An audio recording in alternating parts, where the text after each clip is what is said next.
motorcycle in a large Midwestern city. Boarded the train to go home, and he noticed this young gentleman. Was the man already sitting there, Tommy? Yeah. And then beside this young man, I swear to something. Now you know I can do better. Yeah, you can. And he tried to strike up a conversation with him, but lack of something to do. And he noticed he wasn't getting no response, and he said to the young man, he said, "And man, I'm a preacher. He said, maybe I can help you." The young man, he turned to the preacher, and he said, "Preacher," with tears streaming down his cheek. He said, "Preacher," he said, I've been the meanest.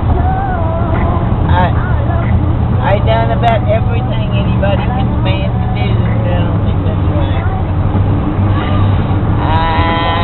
And he said, "Well, I even hit my dad."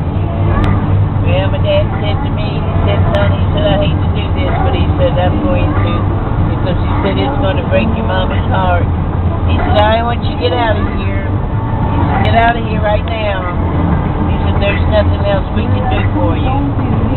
Well, he said, "I've owned this country over for about 2 years." He said, about 3 weeks ago, he said, I gave my life to Jesus.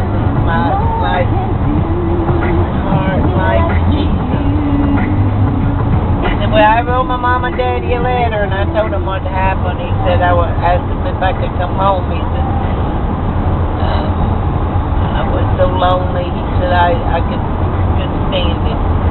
Well, that preacher said, he said, "Well, that's all fine and dandy, but how do you know your mom and daddy let you come home?" He said, "Well, there's a old little white house on the railroad track."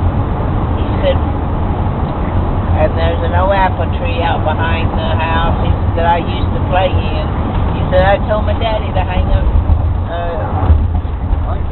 white rag in the top of the tree." He said, "If you'll let me come home."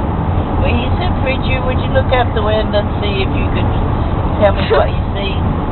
Well, that preacher, he rubbed that window, grease off the window.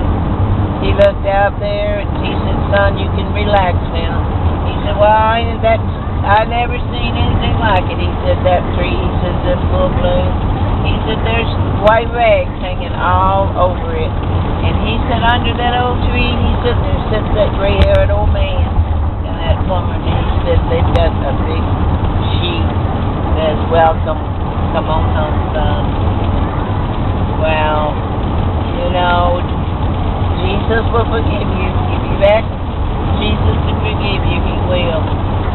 He says, "That's just like God, isn't it? You come on home, son." That's it.